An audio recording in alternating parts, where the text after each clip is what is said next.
fundamentally, there has been a shift over the past decade, at least. What I've experienced is customers are now looking for more than just a solution. So you may have the best solution out there, but if your service and your value add is limited, customers are now looking at that. It's not just about the software. And that's where the shift is. And, they're looking for someone to partner with effectively. Welcome to the Payroll Podcast with your host, Nick Day. Find out what it takes to truly discover what it takes to elevate your career within payroll as we meet with the industry leaders who are shaping the industry for tomorrow. Hello and welcome back to the Payroll Podcast. My name is Nick Day, CEO at JJ Recruitment Group, and we are specialist payroll recruiters. And whether or not you're listening to this for the first time or the 100th time, I want to take this opportunity to say thank you for listening. Thank you for tuning into every single episode. Believe it or not, we had over 2,000 people that tuned into the last Payroll Podcast with Kate Upcraft. And I have to say that confidently together, by listening, by subscribing, by sharing this podcast, we are all working collectively to raise the profile of payroll globally. And I'm going to continue that concept today because I'm not sure if you caught it, but in the recent episode of Payroll Professional magazine, I wrote an article all about the different pathways that are now available to payroll professionals. And I have to say, one of those, as a result of the evolution of the payroll sector, there's over 60 pathways we identified, but one of those was in customer success. So knowing today's guest, who was already a fan of the Payroll Podcast show, I decided with pretty much short notice to invite him onto the show today because he is a customer success expert and he's going to tell us all about why this payroll pathway has become so popular. So without further ado, I should probably say welcome Darren Richards, Senior Customer Success Manager at StaffCircle.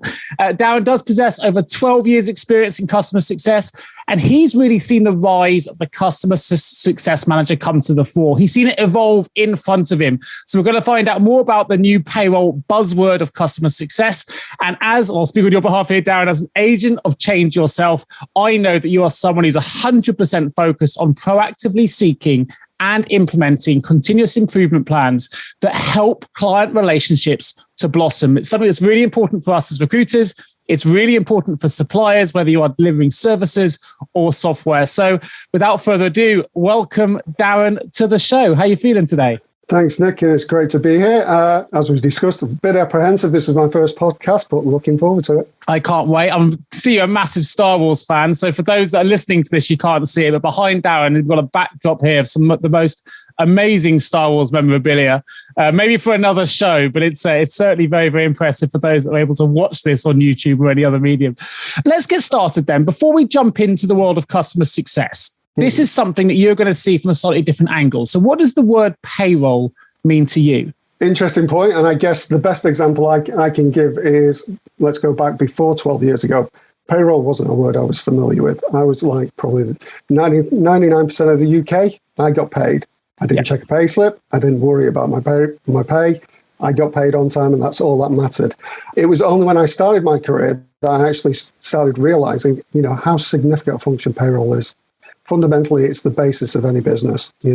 From the engagements and the customer experiences I've seen over my time, it's one of those functions that's assumed is always going to be there. It always produces payroll accurately, it produces it timely, and it's taken as a given. So my adoption into the world of payroll was quite significant. I spent the first 6 months learning about payroll, and coming from the position of zero, it was massive. I equate payroll to nuclear physics in some instances because the people who do payroll, they're constantly changing the environment. It changes, almost twice a year, and the legislation, what I learned the service. So my introduction to payroll was significant, and I was supporting payroll. So coming from that position where I looked at payslip probably once in a lifetime, and it was only when I didn't get a salary increase that I noticed actually I've been missing a salary increase for 6 months. So that was my adoption into payroll. But I think fundamentally it is, it's probably the most significant part of any business, because if you don't pay your employees, you don't have employees.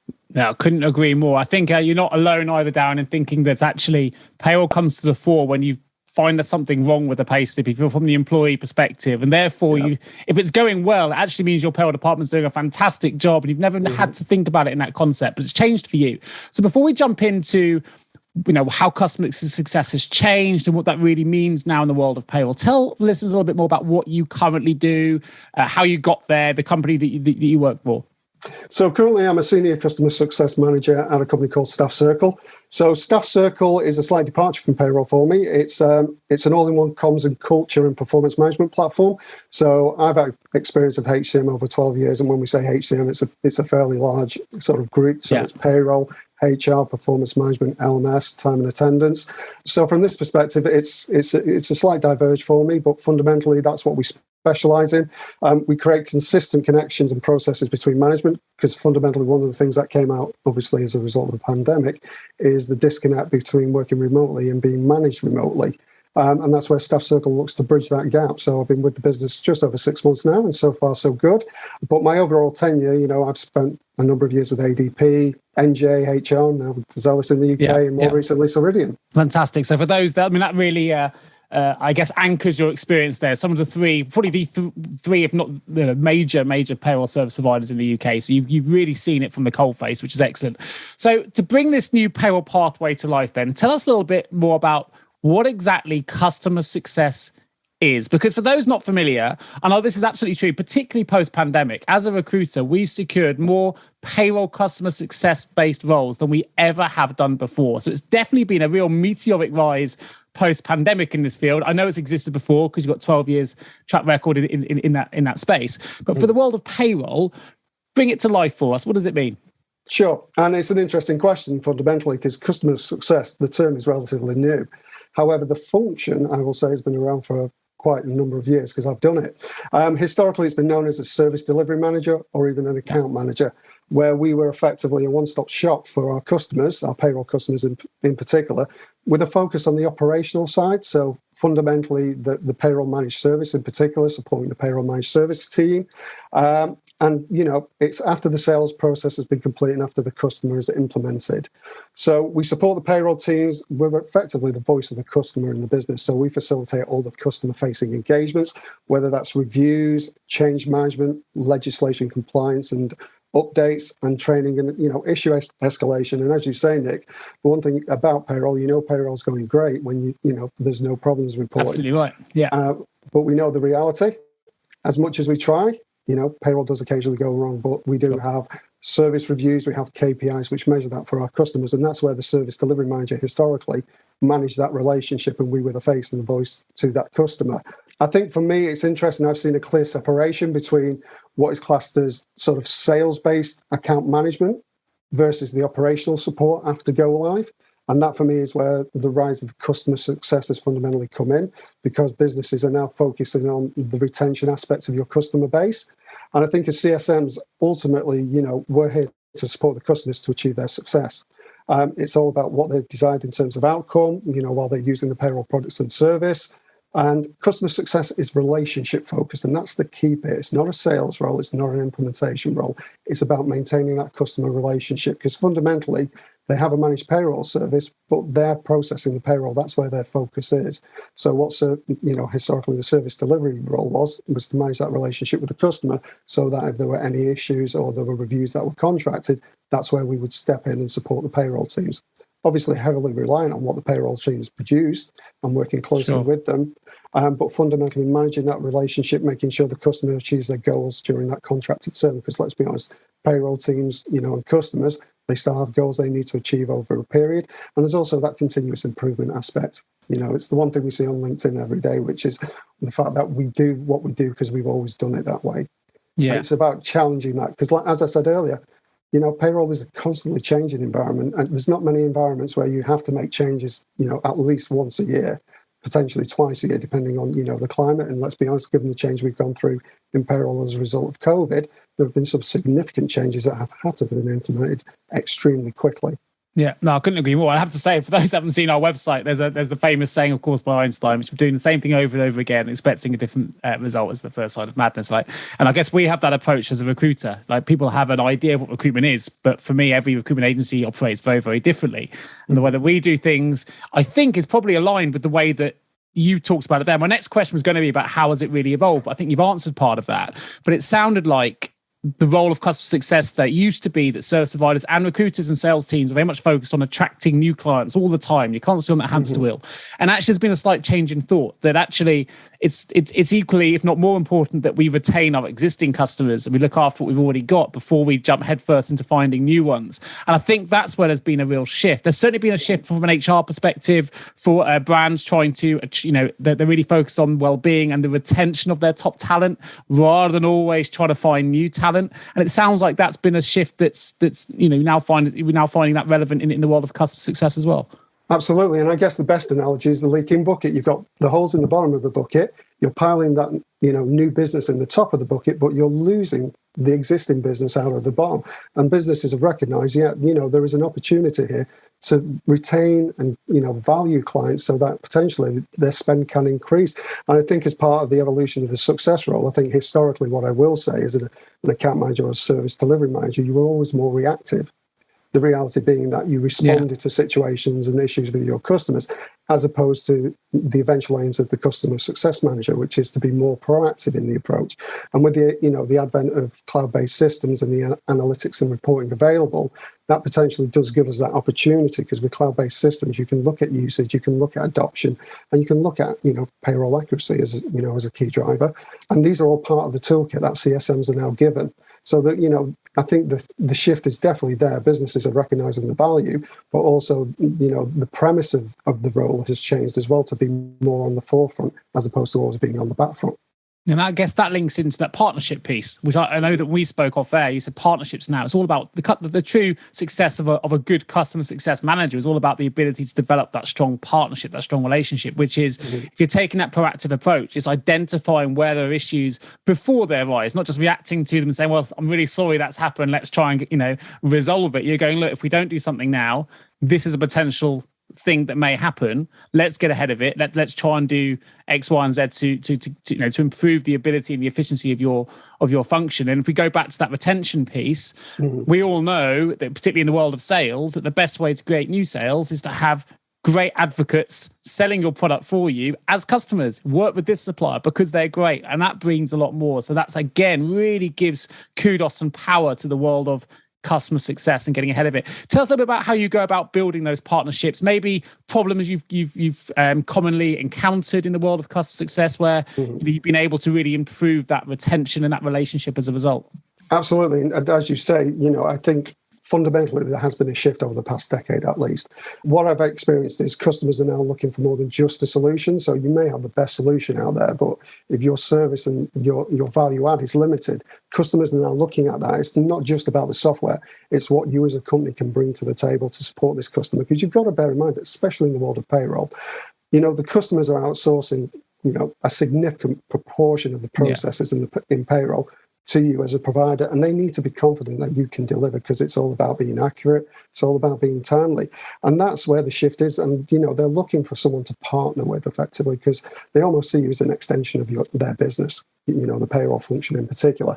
And I think for me, some of the best experiences and some of my biggest wins have been around encouraging that partnership in that relationship, because fundamentally as a customer success manager, we are seen sort of conducting the orchestra. We don't necessarily process the payroll, we don't do the changes, we don't do the implementation, but we do bring everyone together and we facilitate that engagement. And I think for me, some of the biggest and best wins I've had are around, asking those questions around, okay, just because you've done it that way, does that mean you continue to do it?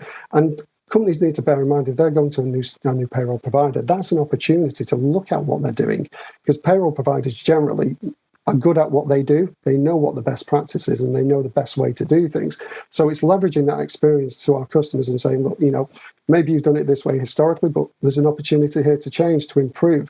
And the best example I can give you is I was working with an extremely large customer, and the question was asked, look, if you could change 5 things in terms of the way we manage your payroll process, and we come to you with 5 things we can change, what would that be? Now, customer being the customer, they came back with a list of 15. We came back with 5. However, the list itself was massive, but some of those were sort of marginal quick wins, which, overall made a positive impact. But when the teams engaged and we sort of went through the process, although we didn't close down all the items, we did make a significant change to the payroll calendar. We managed to shave a day of their payroll processing, which, given the size of the customer, is in excess of 20,000 employees. It was a massive deal. And that was through the two teams talking to each other. And I'm a massive advocate, especially when we talk about payroll and managed service, is getting the people who actually do the payroll process talk to each other. They're the experts. They know it. They're the nuclear physicists. They know what they're talking about, and they're the people who will know what works and what doesn't. I think it's quite interesting just listening to your answer, Dan, because you talked earlier about how it used to be known as sort of service delivery. Now, I'm not saying this is necessarily true, but the immediate sort of visual thing I think about when I think of service delivery is transactional, of operational. If you think of customer success and the way that you've positioned it there, that sounds a lot more strategic.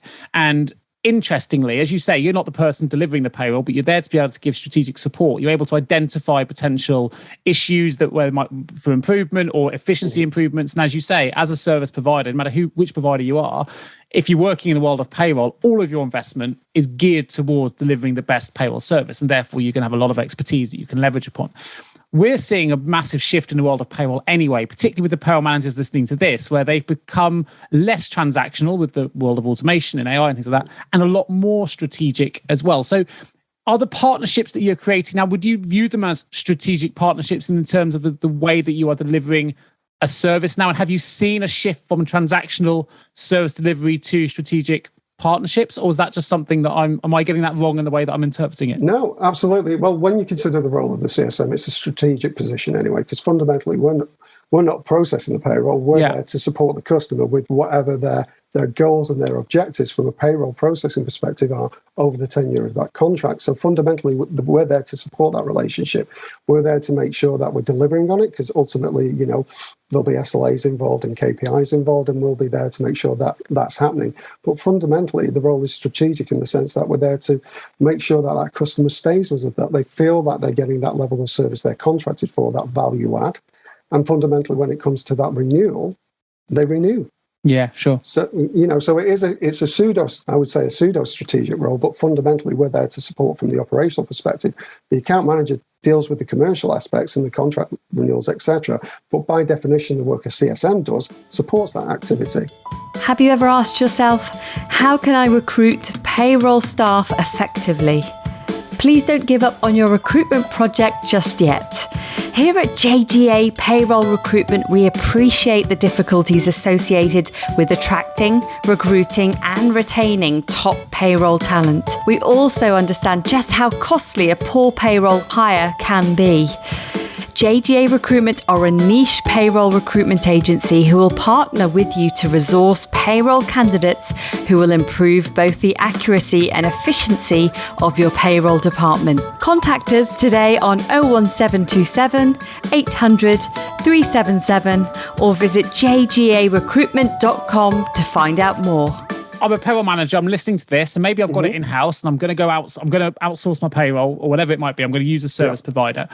What are the key things you would say to the individual about, if I'm on the fence, not quite sure what to do, and you went, well, if you do this, these are the core 5 ways, 15 ways, whatever it might be, that we would support you as a payroll professional. What would those key things typically be? Well, I guess the biggest benefit when you're looking at using a payroll provider is fundamentally it's going to give you time back. So that's that time that you're processing the payroll where you can look to develop those strategic plans. What is it you're looking to achieve? Just because we do payroll doesn't mean we stand still. We're constantly changing, we're constantly evolving. If you talk about the payroll landscape, let's be honest, that's changed rapidly, probably over the course of 2 to 3 years. Real-time payroll calculations. Yeah. Who'd have thought of that? 3 hours to process, calculate a payroll of 10,000 employees. God. And, potentially the idea of on-demand pay. That's massively radical.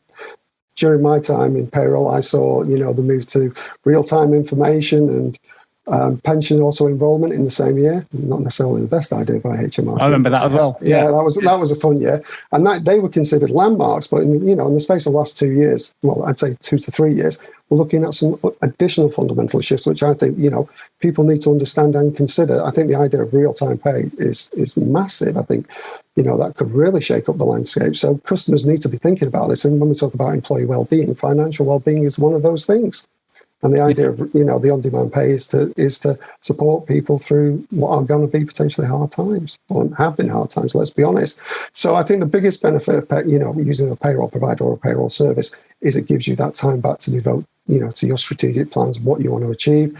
And fundamentally, there's some major players out there that, have excellent track records, innovative products. When I started in payroll, they were using a DOS-based system. Yeah. Now, it was great. It did what it said on the tin. But the next iteration was obviously a Windows-based system. Then you've now got a web-based system, but you're on web version 3.0 now with the advanced cloud-based systems. Let's be honest, mobile, doing payroll on a mobile phone, who'd have thought? We're getting paid in the metaverse at some point, Darren, I'm sure. Exactly. Yeah. It's all going to change. So, this is an exciting time, and it's going to be a time of high change, and people need to be aware of that and be able to position themselves accordingly to consider this, because as you mentioned earlier, it's about retaining employees, and the best way to retain employees is make sure you get them paid on time and accurately. Do you think let me just rephrase the question I was going to ask. Do you think the pandemic has accelerated the buzzword of customer success? Because I generally don't think I saw this title or this particular role being recruited for in 2019 as an example. And yet we've genuinely had so many of these positions come through from different providers. It's been unreal.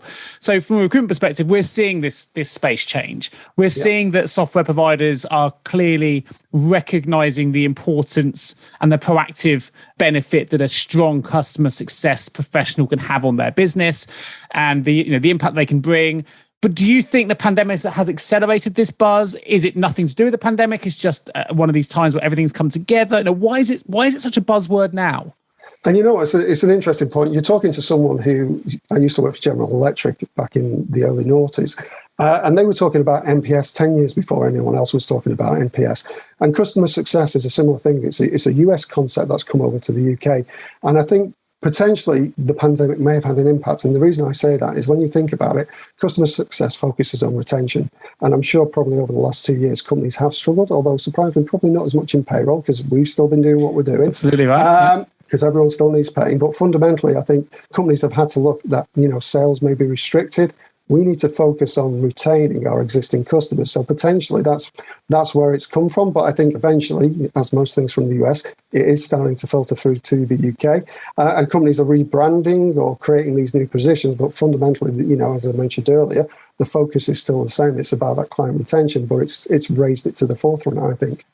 When you first said you were for General Electric, I thought you were going to say that's where buzzword came from. And I was just like, it could have done.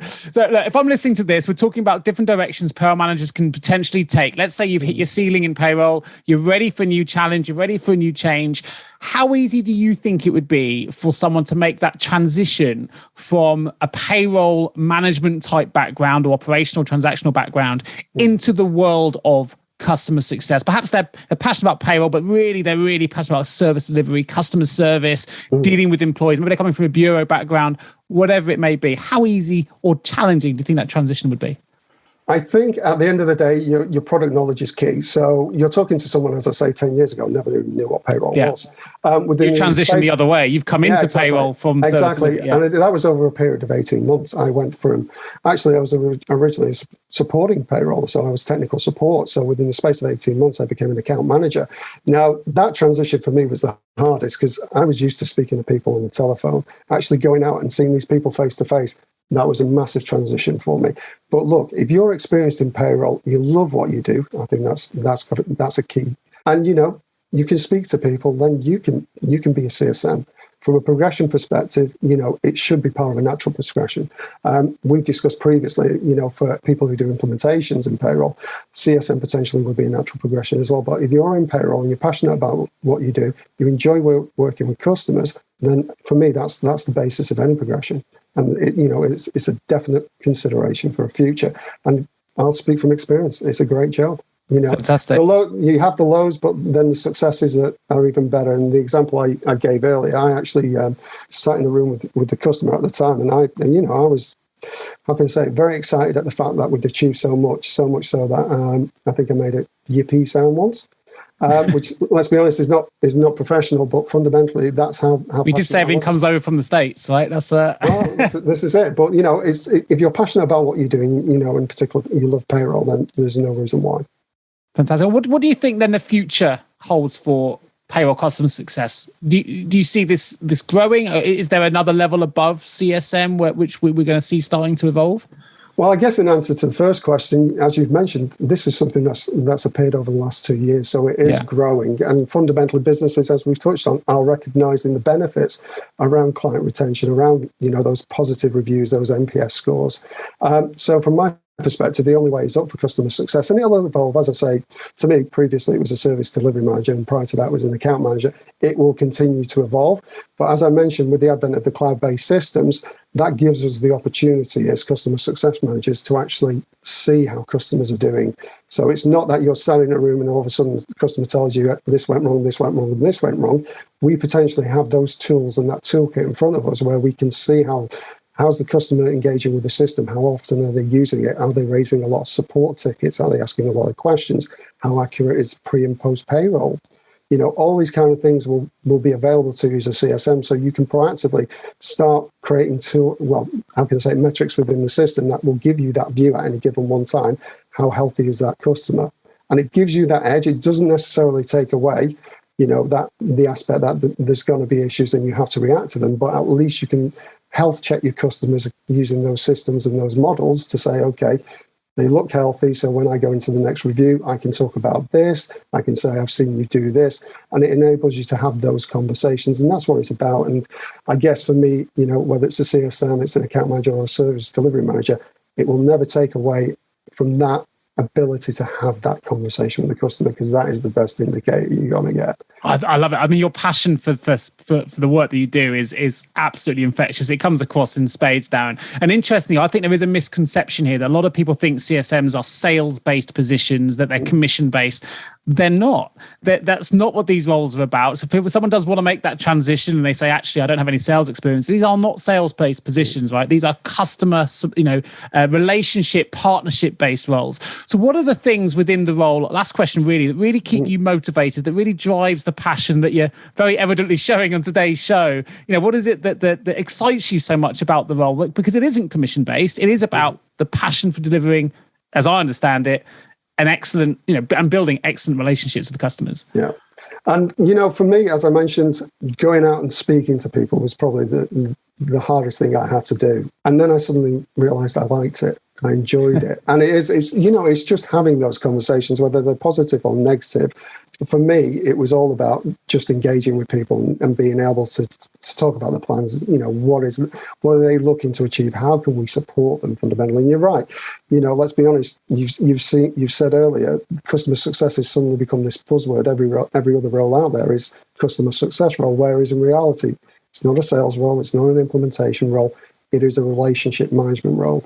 And you can only support that relationship with the support of the teams that you work with. So whether that's the payroll managed team, the implementation teams, the consultancy teams, sales teams, and your legal teams if required, you're facilitating all these teams. And to me, that's quite a key role within any business. And I think for me, what I enjoy the most is facilitating that engagement and just trying to bring them that seamless experience. Because at the end of the day, every customer doesn't want to see that you've had to engage with this department and this department. They just want a solution to whatever their question is, delivering, succinctly and timely. It sounds hugely collaborative. And one thing you mentioned earlier, and just in case people missed it or they're not familiar with what it is, you mentioned, we're always looking at trying to improve our NPS scores. And I know that if I was in the role that you're working down, this is something that would motivate me. I would try to want to improve the NPS score. But for those that aren't familiar with what NPS scores are, perhaps you could just enlighten the audience. Yeah, NPS is one of those American American thoughts processes that came on. As I say, I was dealing with it back in the noughties. Do I think it works for a UK audience? I'll be honest, the jury's still out, because fundamentally we're more reserved than the US, I like to think, even though I do the occasional yippee.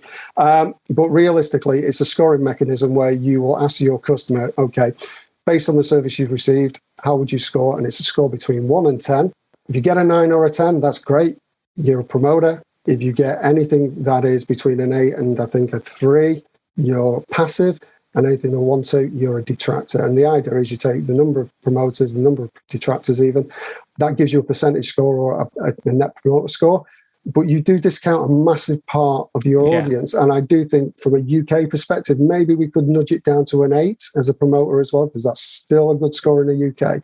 But that is the primary mechanism of measurement. Yeah. And as I say, you've obviously got the other engagement and surveys that you can do with your customers or customer satisfaction, depending on the model you use. But NPS tends to be at the forefront. Yeah, sometimes known in the UK, I think, as it sort of builds in its popularity, is ENPS, which is the Employer Net Promoter Score as well. Which exactly. And that again is something companies are looking to adopt to gauge, employee health and well-being. But as I say, jury's still out for me on NPS. But I do think at the end of the day, asking the question to the customer is probably the truest reflection you will get. I couldn't agree more. Well, it's been a fascinating trip around the world of customer success, certainly relatively new to me as we're starting to recruit for it. So it's great for my own understanding. I hope it's been brilliant for those listening as they understand a new pathway that's opened up to the world of payroll. And if people want to take that transition or make that change, it's open to those, as you say, those with implementation type backgrounds, good payroll customer service backgrounds, are all potential future CSM experts like yourself. Entering the vault. I'm going to quickly open the vault, Darren. I appreciate that you don't come from a payroll processing background, but I still think they're relevant. I'm going to ask some quick, short, sharp questions. So one piece of advice you would give to someone working in payroll right now, albeit from your perspective? Just be open to new opportunities. I think fundamentally, payroll, we are a niche industry, I would say. There's the old saying, there's 1 degree of separation in payroll. Someone who knows someone in payroll. Yeah. But stick with it. Absolutely. I think, payroll will continue to evolve. And as I say, it continues to evolve every year. Don't give up. Stick with it. Take the highs and the lows. Love that. And I love it because similar to myself, neither of us process payroll, but we absolutely view ourselves as payroll professionals, albeit within the industry, payroll industry professionals for sure. Definitely an advocate at least. Yeah, for sure. If you had the power of foresight and you could change the entire payroll industry with just one action or improvement, what would that action or improvement be? I think real-time pay is, without a doubt, the big one. Let's be honest. When I was in payroll, it was, here's your payroll timetable. You had to stick with it. You couldn't move. But I think real-time payroll calculations, which companies are starting to bring to the forefront, is a massive thing. The ability to calculate any given time during that payroll cycle, when your payroll is due, what your payroll will be, is a massive piece of functionality that I think is going to see some significant shifts in the old-fashioned concepts of the payroll timetable, and then that will link into pay on demand almost. Super. Knowing what you know now, what advice would you give a younger Darren Richards starting out on the world of work? Get into payroll sooner. Yeah, nice. Seriously, I just think it's such a niche industry that, I'm going to be honest, a lot of the people I've worked with historically, we kind of fell into it. We're in other customer service roles, and by definition, we kind of got this opportunity.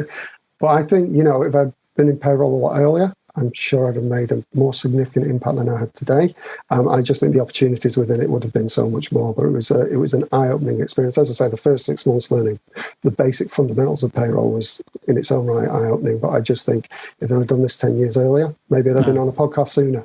Yeah, well, I love that response. I'm sure others will as well. And look out for a bit of a power play that we're going to be delivering, which is choose payroll as a hashtag. So look at that coming out. We're going to be really promoting that. As you say, everyone tended to fall into it. And I get that, years gone by, but now I think it's such a great career for people that have so many different pathways that we actually should be able now to sit down and go, actually, I choose payroll. I want payroll. Let's get people coming into that industry, choosing it proactively, positively, and really help raise that profile. So that was a brilliant response, Dan. So thanks for that. Last question in the vault before we jump into the links is, if you were a song, or payroll was a song, should I say, what would it be and why? For some reason, it's just jumped into my head, and it's I Can See Clearly Now the Rain Has Gone. Nice. Because it kind of reminds me of the payroll cycle. Let's be honest. You start the month, everything is quiet and calm, and everything's going, and then it comes to the week before payroll is due, and everything goes nuts, I guess is the best analogy. That. Brilliant. But then it passes, and the cycle begins again. And that just, for some reason, jumped into my head. That was a quick response as well. Fantastic. Yeah. Excellent. I should have said a film made, maybe, with all their Star Wars memorabilia in the background. We'll take that. It's a brilliant response. Well, it's been an absolute pleasure having you on the show today, Darren. If you want to find out more about yourself, I will include your LinkedIn profile in the show notes, so do come straight through to that. There'll also be a link to StaffCircle for those interested. And just to reiterate, if you want to find out more about StaffCircle, go to staffcircle.com. They're an employee experience platform that connects performance management, engagement, and culture in one unified solution. You can also contact Darren to find out more about that platform as well if you're interested in that. And of course, if you are a payroll leader listening to this podcast and you want to have some support with a particularly difficult payroll hiring requirement or recruitment need, please do give myself or any of my team a call. You can find our details in the show notes as well. It's jgarecruitment.com. We'd love to hear from you, and my fantastic team will definitely be able to support you. Otherwise, just leaves me a huge thank you to all of my listeners, and a huge thank you to Darren today for joining me on the Payroll Podcast. It's been a great show. Thank you. And to all those customer success managers out there, you're doing a great job. Fantastic. Thanks, Darren. Thank you so much for tuning into the Payroll Podcast with Nick Day of JGA Recruitment. If you need help with a current payroll vacancy, then please get in touch with Nick and his team. All contact details can be found in the episode notes. In the meantime, to make sure you never miss a future episode, please subscribe to the show through any of your favorite podcast channels. Till next time.